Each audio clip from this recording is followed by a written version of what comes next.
Of all the 2022 and 23 vehicles we've tested, we're including both since it's early in the 2023 model year. Nissan's freshly facelift 2023 Versa sedan is the slowest, both to 60 miles per hour, 10.0 seconds, and through the quarter mile, 17.6 seconds at 79.4 miles per hour. And although it's quicker than about 2 dozen larger, heavier rides in our figure-8 handling test, 28.1 seconds at an average of 0.57 g, it's still down there in minivan/SUV territory.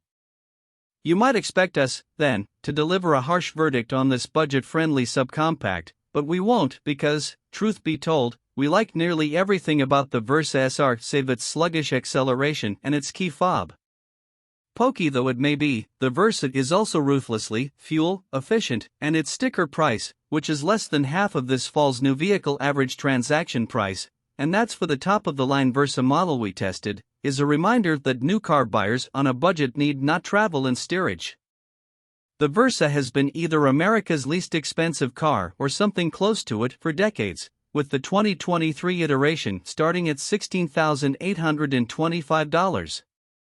Our SR test car is as good as a Versa gets: alloy wheels, automatic climate control, and snazzy red trim on the interior. Priced at $21,075 with a set of optional floor mats, our test Versa is stickered for $510 less than the bare-bones version of Nissan's entry-level Kicks SUV and only $280 more than Hyundai's Venue, the least expensive SUV for 23. And remember, this is a loaded Versa we're comparing to these base model sport utes. Cheap, but not. One of the things we like best about the Versa is that it doesn't look cheap, at least from the outside. After generations of dorky Versas, in 2020 Nissan made its smallest car look like a baby version of the midsize Altima. For 2023 again, just like its big sibling, the Versa gets a new front fascia, dropping the big chrome handlebar in favor of a slatted, blacked-out job. Unlike the 2023 Altima, though, the Versa's grille is framed by body color strips, so it doesn't look as if its bottom lip has fallen off. From the inside, the base model Versa S does little to disguise its rock-bottom price, but the SR model we tested climbs surprisingly far upmarket. The SR features two of Nissan's new 2023 features, an 8.0-inch touchscreen for the infotainment system and a wireless charging pad. Both features worked well. The stereo was surprisingly good for a cheap car sound system, with the bass boost feature working its little lungs out, sometimes to excess. Materials and switchgear quality made it alarmingly easy to forget we were driving a $21,000 car. Slowly efficient. The Versa's HR16DE engine dates back some 20 years, as do its output and performance numbers. The engine delivers 122 horsepower and 114 lb-ft of torque, and although the Versa weighs just 2,678 pounds, making it the lightest of any of the 2022-23 vehicles we've tested, save the ragtop MX-5 Miata, it's still down on power to weight. When we saw test editor Alan Lau's 0 to 60 in quarter-mile times, we wondered if he'd stopped for coffee on the way to the finish line. It's low on power and slow, noted Lau, but power delivery is refined and smooth thanks to the CVT. In the real world, the Versa can keep up with traffic, though stoplight drag races are pretty much lost before they begin. Attempts to leap into left lane gaps, we found, only succeeded in drawing the horn-honking ire of our fellow freeway drivers. If you're the type that has to be first, then the Versa should probably be your last choice. For everyone else, though, the Versa's fuel economy should make its lackadaisical acceleration easy to forgive. The automatic Versa is EPA rated at 32 miles per gallon city, 40 miles per gallon highway, and 35 miles per gallon combined. We're used to turbo engines with laughably optimistic EPA estimates, but the naturally aspirated Versa delivered what it promised, returning 35 plus in mixed city and freeway driving. On one run to the office, a mix of slow-angle Los Angeles traffic and 55 to 65 mph flow, the Versa returned 42 miles per gallon. And we weren't feather-footing it, either. In this car, one can't be shy with the accelerator pedal. That's one advantage to having fewer horses under the hood, they don't eat as much. Don't push it. Handling?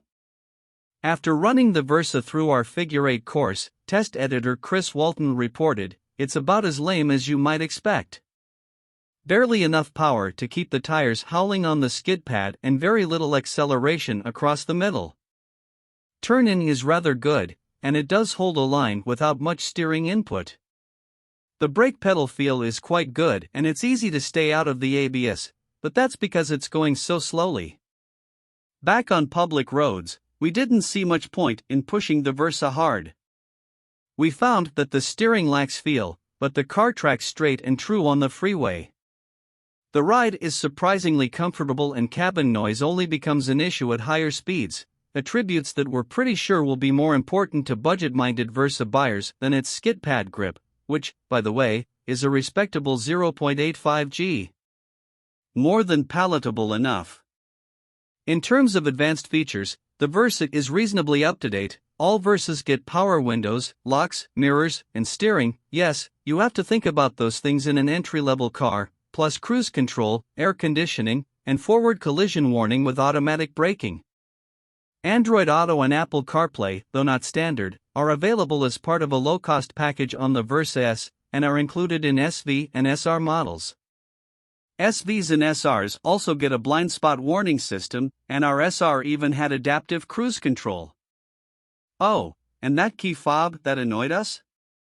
It has black buttons with no ink on the icons, so at night it's difficult to tell which button is which. Versa buyers will no doubt learn in due time, but as Versa borrowers, we had to press them in succession to figure out which one unlocked the car. Luckily, we never made it to the panic button. Surely, Nissan, you could spend an extra 5 cents per key fob and still turn a profit. Slow as it is, we found the Versa surprisingly palatable.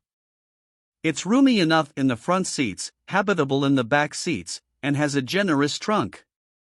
It's attractive, not soul-suckingly terrible to drive, and, frankly, has a nicer and better finished interior than some cars we've tested that cost twice as much or more. Honestly, we're a bit surprised that Nissan would make the Versas so agreeable. We imagine the purpose of its entry-level price is to bring budget buyers into showrooms, but you'd think the power move would be to make the Versa dire enough that the bigger, and even nicer, Sentra would be an easier upsell. Happily, Nissan's overachieving loss is your gain, because the Nissan Versa SR is a bargain seeker's gem. Let the rest of the world drop big bucks on low-end SUVs. For 21 grand, give or take, the Versa will get you to where you're going comfortably and efficiently, if not exactly quickly.